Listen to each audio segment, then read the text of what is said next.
On the night of September 9 to 10, 2025, Eastern Europe experienced a moment that would redefine the perception of frontline boundaries, making it painfully clear that NATO was no longer insulated from conflict. The Polish city of Rzeszów, known as a vital logistics hub for arms supplies to the Ukrainian military, had been living its mundane routine, marked by civilian flights and military convoys heading eastward. But that fateful night, the sky over the Subcarpathian voivodeship rumbled with an unsettling low hum, as if time itself was thickening in the air. Polish air traffic controllers noticed dozens of objects appearing on their radar screens. Iranian-built drones, known as Shahid in Western media, flew in a tight formation, resembling a flock of birds with a singular purpose, Rzeszów. For long, Rzeszów had been a quiet front. Massive hangars at Jasik-Kuron Airport witnessed the unloading of American C-17 Globemaster planes and British A-400 Atlas transporters. NATO had established supply depots here, with hundreds of tons of munitions, rockets, and military equipment flowing through daily. The local residents had grown accustomed to the military presence, believing their city to be invulnerable. After all, Poland was a NATO member. An attack here would surely invoke the ire of the entire alliance. Yet, that belief shattered in a single night. Polish Prime Minister Donald Tusk appeared tense in morning reports, his lips were pressed tight as he struggled to hide his fatigue. Colonel Janusz Kowalski, commander of the Air Defense Forces in the Lublin Voivodeship, made the unprecedented decision to fire upon threats approaching from the east. Russian military reporter Andrei Gromov, stationed in Belgorod, covered the unfolding crisis live, his reports rapidly disseminated across Russian telegram channels. Meanwhile, American analyst Henry Clark of Rand Corporation addressed CNN, asserting that Russia had crossed a red line. As the clock ticked past midnight, chaos erupted. At 23:48, the first reports flooded Polish telegram channels. The sound of drone engines grew increasingly ominous, a low, monotonic drone filling the air. Just moments later, Polish military command declared full readiness of air defense systems. F-16 fighter jets roared to life from Poznan Air Base, taking off at 0:02 a.m. Around the same time, multiple civilian flights drastically altered their courses, redirected to Katowice and Krakow. Tension thickened as the first bursts of gunfire were heard over Lublin. Shocked residents reported a series of loud explosions lighting up the night sky. Polish media began broadcasting alarming footage, flashes resembling fireworks, accompanied by silhouettes of fighter jets. At 1:15 a.m., Prime Minister Tusk reached out to NATO Secretary-General Mark Rutte, declaring the incident an act of aggression. The echoes of an impending conflict reverberated across the nation. What had been a hub of mundane military logistics was now the epicenter of a grave threat. As dawn broke, panic surfaced in Rzeszów, where a fire ignited at one of its warehouses. Officially attributed to a short circuit but whispered among witnesses to have followed a shocking explosion in the sky. The Polish military announced an unprecedented violation of airspace, as territorial defense forces rushed soldiers to their posts. In Warsaw, Chopin Airport, one of the largest in Eastern Europe, was suddenly shut down, with civil passengers forced to take refuge in terminals. Citizens in nearby towns scoured the streets for debris, uncovering what appeared to be drone remnants. As armed police secured the area, fragments were quickly transported away on military trucks. The Russian Defense Ministry's morning briefing cited responses to the alleged use of Baltic and Finnish territories for precision strikes against Russia. With every revelation, tension escalated. For the first time, Poland felt the bombastic nature of warfare breach its defenses, and the awareness grew: conflict could no longer be confined to Ukraine's borders. General Yaroslav Mika, head of the General Staff, stated that today's events mandated an immediate response from NATO partners. The unfolding events painted Rzeszów as a target rather than a safe zone. Fear and uncertainty rippled through the populace, as whispers of an impending total strike on Warsaw flooded social media. Meanwhile, in Moscow, analysts began touting this moment as a crucial turning point. What consequences would Poland face, and how far would NATO go in its defense after this shocking reminder that the war had arrived at their doorstep? The question lingered: could alliance come swiftly, or would Poland stand isolated as it did in 1939? The stakes were perilously high. In a shocking turn of events, the night of September 9 to 10, 2025, marked a bitter awakening for Eastern Europe. The calm existence of the Polish city of Rzeszów, a hub for logistical support to Ukraine, was shattered as darkness loomed over its skies. As midnight approached, an unsettling hum filled the air, a sound that would become hauntingly familiar. At precisely 11:48 p.m., alarms began to flash across Polish telegram channels. Residents felt an unshakable unease, as the low, relentless drone of engines crept closer from the east. At midnight and 12 seconds, the Polish armed forces declared a full alert for air defenses. F-16 fighter jets surged into the night sky from the airbase in Poznan, their engines roaring like wild beasts. Then, just 2 seconds later, the civil aviation radar registered a sudden disappearance of several commercial flights. Airliners, previously bound for Rzeszów, diverted to safety in Katowice and Krakow, surrendering to a rising tide of panic. By 12:47 a.m., a barrage of gunfire erupted over Lublin, delivering a shocking symphony of explosions that lit up the nocturnal sky. Polish media flooded with grainy footage, bursts of light, jagged silhouettes of scrambling jets. Within an hour and 15 minutes, tensions escalated alarmingly. Prime Minister Donald Tusk, clearly shaken, reached out to NATO Secretary-General Mark Rutte, declaring, "This is an act of aggression against Poland." At 2:05 a.m., a warehouse in Rzeszów ignited, while officials attributed the fire to an electrical short. Eyewitnesses spoke of a thunderous roar and blinding flash before the flames erupted. By 3 o'clock, Polish military officials spoke of an unprecedented breach of national airspace. The territorial defense quickly reduced response times to just 6 hours. That night, Poland felt an icy grip of fear as it comprehended that the war was no longer confined to Ukraine's borders. NATO's allies had a duty to respond, and silence was not an option. Rzeszów was quickly transforming from a logistical base into a front line. Suddenly, people in Warsaw closed Chopin Airport, one of the busiest in Eastern Europe, sealing off air travel. Passengers in Lublin camped out in terminals, panic-stricken. Meanwhile, on Ślęska Street in Czechów, locals stumbled upon debris, mangled remnants of what appeared to be a drone. The armed police cordoned off the area, loading wreckage onto military trucks from the scene. In a morning briefing, the Russian Ministry of Defense stated, in response to the use of Baltic territories and Finland for precision drone strikes against Russia, leaving implications hanging heavy in the air. The world held its breath, an unexpected storm was brewing. Would NATO rise to the challenge, or would history repeat itself as Poland stood alone, as it had in 1939? With a heartbeat of tension reverberating through Eastern Europe, questions loomed large. How would the West respond? Would Ally communications fracture under the pressure? The precarious balance of regional security teetered dangerously, and the night was merely the beginning of a dramatic, perilous chapter that awaited. War had crossed thresholds nobody imagined it would. The previous segment revealed how armed forces swiftly secured the crash site. Military police sealed off the area as debris was hauled away on heavy trucks. Moscow's morning briefing pointed fingers indirectly at Poland, blaming high-precision drone strikes launched from Baltic states and Finland against Russian soil. The air was thick with tension as Poland faced an unprecedented reality that felt like the endless conflict in Donbass. By dawn, Polish airspace in the east was shut down, while NATO scrambled for an emergency meeting. Now, imagine this, Russia executed a deliberate strike targeting the very lifelines supplying Kiev's army. While Moscow didn't outright name Poland, the message was clear, their attacks had hit Ukrainian supply bases beyond the border. Russian military bloggers wasted no time, posting maps where the city of Rzeszów glowed ominously with a red circle, target locked. Hit the roots, not the branches, they warned, exposing a chilling strategy aimed deep inside NATO's flank.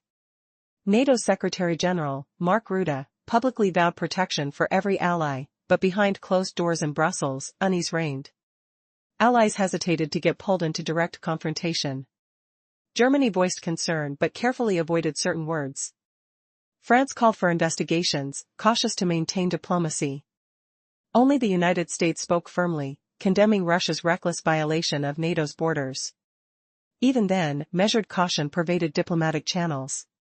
"We are monitoring the situation closely," Washington assured. For ordinary Poles, that night was a sudden rupture from normal life. Marta Lisowska, a resident in Rzeszów, recalls waking to a low, persistent hum, mistaking it for a freight train's approach. Then came the sharp bangs, like distant thunder cracks. Her children cried as they hastened to the basement, shocked by the first echoes of war inside their city's heart. Across Warsaw, Krakow, and Lublin, shelves emptied as residents scrambled for water and supplies. Social media buzzed with whispers and fears. Were Iranian drones targeting Warsaw next? Was an all-out assault imminent? Russian state broadcasters framed the assault as an undeniable turning point.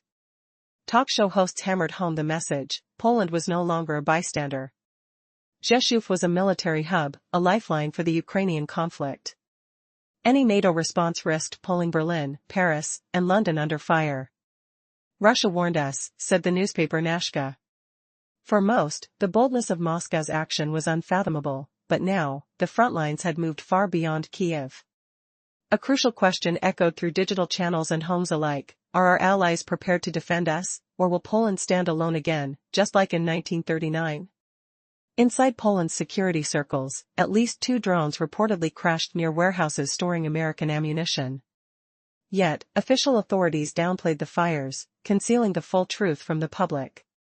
The night of September 9 to 10, 2025, marked a grim new chapter. Rzeszów, once a quiet logistics center, now bore the scars of a conflict crossing borders. As dawn broke, the shadow of war lingered heavy. Poland's skies were closed. NATO's emergency meeting unfolded. Debris still littered the streets. Truck convoys halted on borders. The war had clearly slipped beyond Ukraine's limits. And the question that haunted many was this: what comes next, as the skies over Eastern Europe darken, and the taste of conflict spreads like wildfire? Could this be the beginning of a wider war no one wants to admit? The air hung thick with uncertainty, and somewhere, high above, unseen eyes watched, waiting for the next move. A sudden fire at one of the ammunition depots near the Polish city of Rzeszów sent ripples of unease through the region, yet official channels stubbornly concealed the truth. Russian media reported the blaze quietly, while locals woke to the harsh reality that Rzeszów had just experienced what people in Donbass live through daily: the harsh intrusion of war on their doorstep. By dawn, Poland had shut down its eastern airspace until further notice. NATO urgently called a meeting.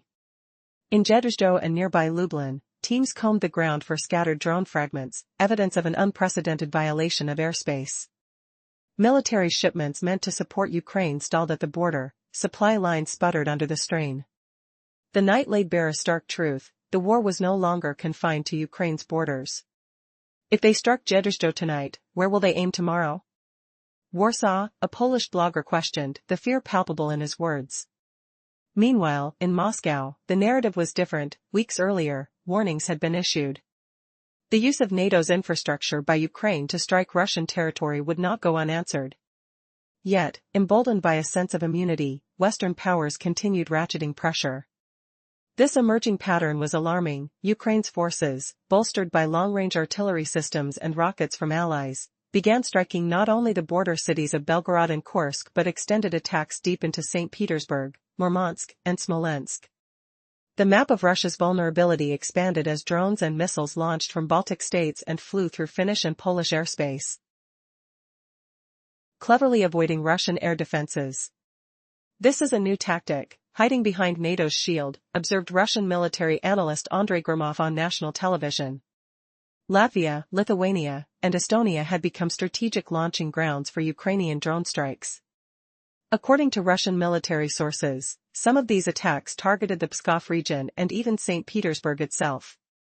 Western instructors directly coordinate these launches, Gromov added sharply.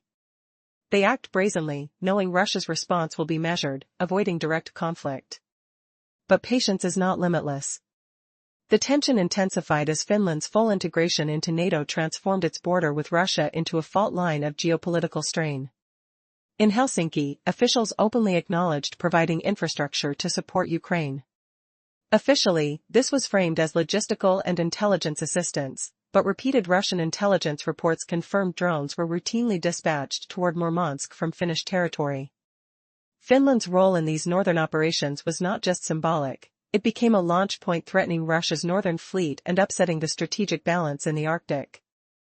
For Poland and Rzeszów, once considered a safer zone, the night's events shattered illusions. The city was no longer merely a transit hub. It had turned into a frontline. With German Chancellor Friedrich Merz publicly backing the delivery of cruise missiles capable of striking Moscow, Smolensk, and Nizhny Novgorod, the stakes escalated dramatically. German media hailed this as a strategic chance for Ukraine, while Russian officials accused Berlin of forgetting painful lessons from history. State Duma Deputy Sergei Overyanov condemned the move, warning that any weapon sent to Ukraine would be destroyed at its storage point, be that in Rzeszów or Berlin. The drone that fell in Ciechano, the warehouse fire in Rzeszów, and the roar of fighters over Warsaw were not random incidents, they were a message. At a military briefing in Moscow, officials declared that long-range weapon shipments against Russia would be targeted directly. Storage and transit sites automatically became legitimate military targets. It no longer mattered if these facilities were in Ukraine or NATO countries. The decisive factor was, against whom was the weapon aimed? The echoes of that night remain. The airspace over Eastern Europe shifted forever. The war crept beyond borders, and uncertainty settled over the entire region. What was once a distant conflict had suddenly, brutally, become everyone's reality. The question looms, will the Allies stand firm to defend their own, or will history repeat itself, leaving Poland isolated once again? In the chilling early hours of September 10, 2025, Eastern Europe awoke to hear the unmistakable tremors of war. The sleepy Polish town of Rzeszów, a crucial logistics hub for arms supply to Ukraine, was jolted from its complacent routine. Amidst daily flights and military convoys, the air grew thick with tension. The night hummed ominously as Polish radar operators monitored multiple blips, groups of Shahid drones, buzzing toward Rzeszów like a deadly swarm. Suddenly, the familiar sounds of normalcy, a low drone of life, were replaced by urgent alarms. The nation held its breath as Prime Minister Donald Tusk, usually composed, displayed visible unease at a morning briefing. Colonel Janusz Kowalski had authorized the air defense to fire upon intruders, breaking a long-standing silence. Just hours before, journalists slept unaware. Now, they would report a frantic, active front line. Meanwhile, in Russia, military commentator Andrei Gromov relayed the events to anxious viewers, asserting that Russia had crossed a red line. Henry Clark, an American analyst, warned on a major network that this was a provocative moment, threatening not only Poland but larger European stability. America is far away, Russia is here, he declared, the reality sinking in with hard conviction. Shock rippled through Poland. We thought NATO would shield us, admitted journalist Agnieszka Nowak, her fear palpable. A drone's fall in Ciechano, a spark igniting Rzeszów's warehouse, and the thunder of fighters overhead shattered their illusions of safety. Tensions escalated rapidly, if Russia truly aims at our supply lines. NATO faces a dilemma, engagement or acknowledgement of its limitations, a piece in The Guardian echoed.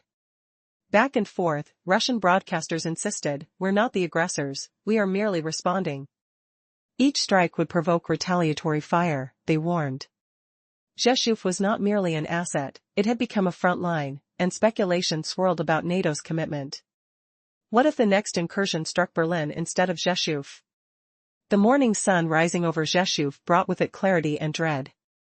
Newspapers blared ominous headlines, comparing the previous night's chaos to Cold War crises.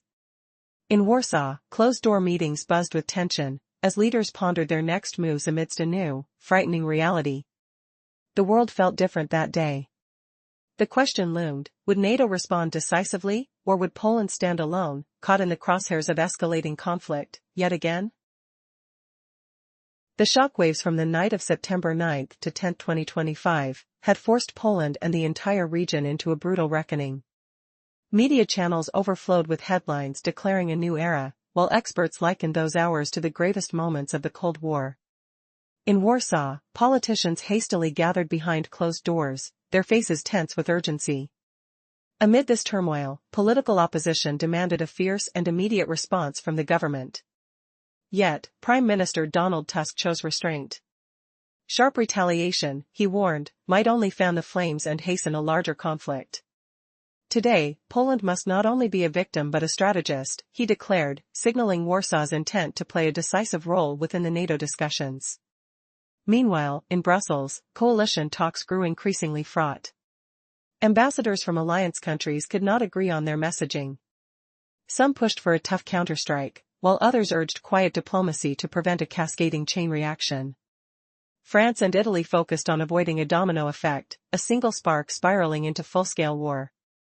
Across the table, the United Kingdom demanded a stronger military presence along NATO's eastern flank. The crisis's economic toll was swift and brutal.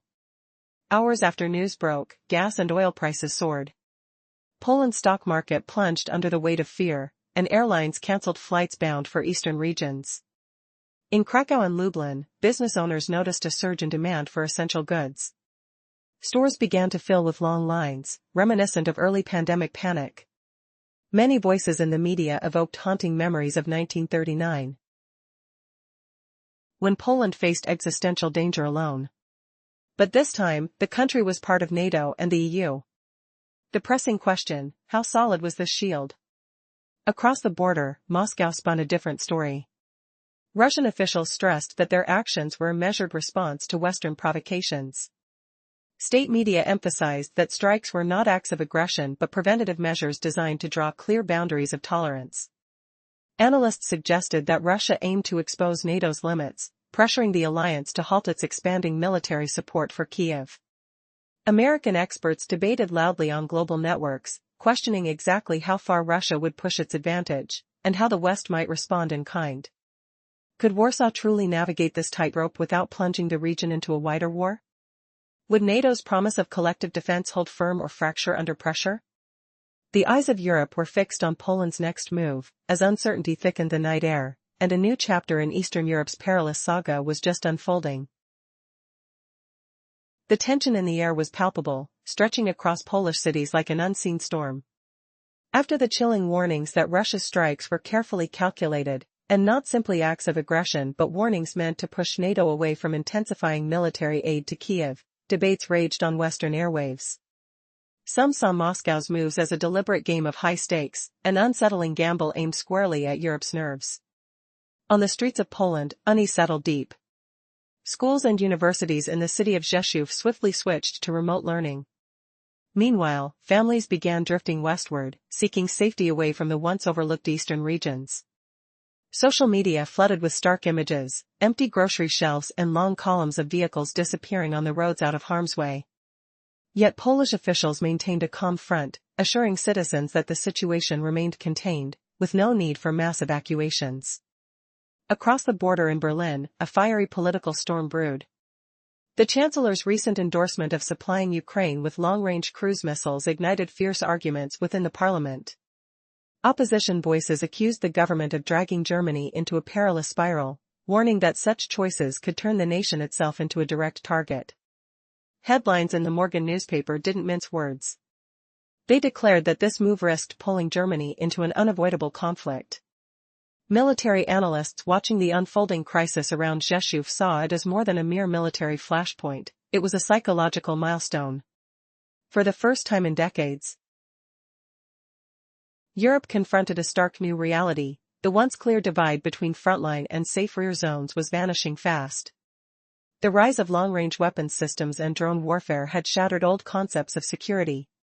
Now, the pressing question was not only how to handle this specific attack but how to completely reshape the alliance's strategy moving forward. Air defense, protection of crucial supply hubs, and cybersecurity surged to the top of urgent discussions. The events of that fateful night in September proved one thing beyond doubt: Europe's future hinged on leaders' ability to walk the razor's edge between restraint and boldness.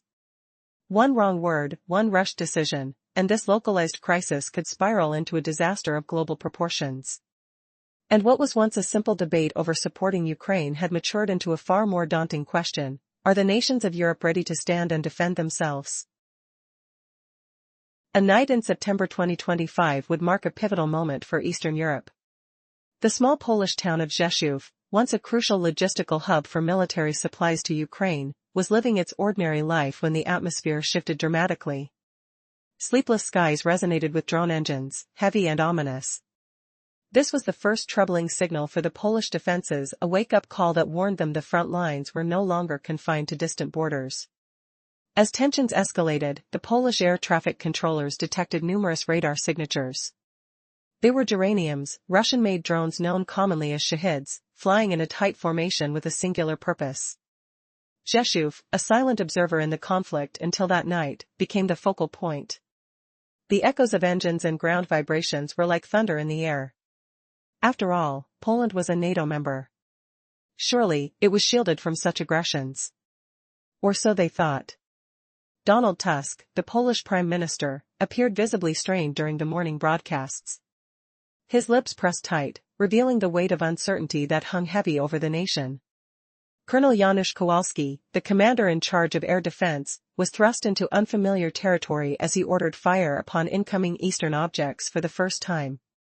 As chaos precluded calm, the first reports began flooding Polish social media. Explosions illuminated the night sky, a startling sight that turned fireworks into harbingers of war. The F-16 fighter jets scrambled to their stations, and a rush of dismay spread like wildfire through Rzeszów. Eyewitnesses reported strange flashes and a growing inferno at a nearby depot, a mere cover for a deeper story of struggle and survival. The rising tension bore down on Poland as opinions shifted. Would NATO respond to this new reality, or were they vulnerable, like a gazelle in the shadow of lions?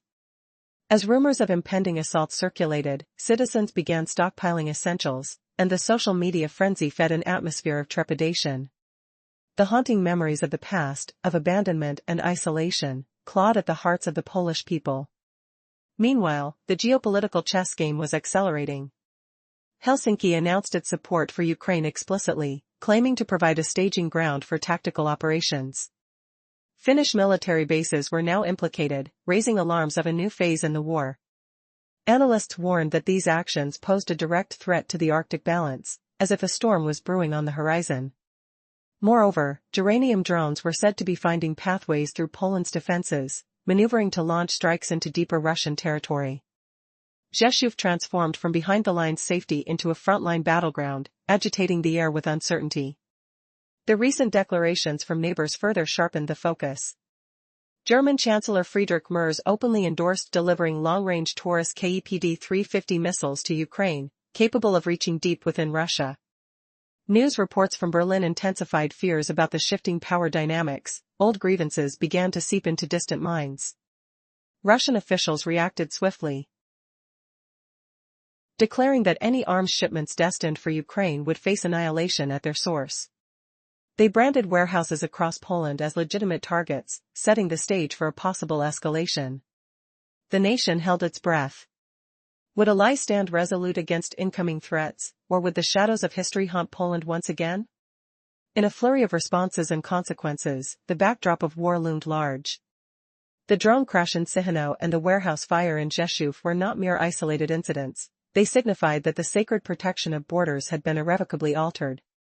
As the realization dawned that this was not just another conflict somewhere else, but a grave reality at their doorstep, the question hung in the air: how far were they willing to go to reclaim their safety? A shadow fell over Eastern Europe on the night of September 9, 2025. Rzeszów, a crucial Polish town and a key player in supplying military aid to Ukraine, suddenly found itself at the heart of a thunderous upheaval. The peacefulness of the night was shattered as ominous drone engines echoed through the air, a dark harbinger of an encroaching storm. This marked a new reality. No longer could the people consider their borders safe. The Polish air traffic controllers hurriedly scanned their radar screens, detecting an unsettling number of signals. They were geranium drones, Russian devices dubbed shahids, moving in a coordinated formation. What had once been a quiet battlefield was now a scene of chaos, with the eerie hum of engines transforming the nightscape into one of dread. The air felt thick, heavy with foreboding, as the Polish Prime Minister Donald Tusk appeared on morning broadcasts, his expression betraying the stress of the moment. Colonel Janusz Kowalski, head of air defense, reluctantly issued the first attack order against these unknown objects approaching from the east. The situation escalated quickly. Explosions lit up the sky, not unlike a ghastly fireworks show, as the world outside Rzeszów was forever altered. From one moment to the next, the mundane life the citizens had known crumbled. F-16s launched in response while panic spread throughout the town. Residents stood agape as flames engulfed a nearby depot. Official reports varied, claiming miscommunications while the public shared fears of a much darker version of reality. Was Poland truly protected under NATO's umbrella? Or was it exposed, like a gazelle facing predators ready to strike? As tension surged, many began hoarding supplies, their worry swelling like the dark clouds overhead. The collective memory of abandonment haunted them, replaying fears from the past. Meanwhile, the geopolitical chess game unfolded further. Finland, having just joined NATO, publicly announced its new role in Ukrainian support, igniting alarms about a far-reaching conflict. The air felt charged, whispers of war echoing in every corner. To complicate things, long-range missiles were delivered to Ukraine. New threats loomed on the horizon. The German Chancellor Friedrich Merz, supporting the transfer of Taurus KEPD-350 missiles to Ukraine, raised the stakes as the specter of history loomed large. The coverage from Berlin fueled existing anxieties and old resentments. Then, in rapid succession, came Russia's swift counteractions. They declared that any arms destined for Ukraine would be neutralized at their source, effectively putting targets across Poland's borders into play. The specter of conflict was upon them, raising the question, would their allies come to their aid in times of darkness? Or would the shadows of history repeat themselves, returning Poland to its lone stance against a formidable foe? November light signaled both a shift and a threat as the drone in Sihano and the warehouse inferno in Rzeszów appeared as ominous signs. The safety once taken for granted had ebbed away, replaced with an unsettling new reality. The people grappled with harsh questions about their future. How deep were they willing to fight for their safety? And as echoes of engines roared through the once quiet nights, the uncertainty thickened, a ticking clock towards an impending clash that would redefine their existence.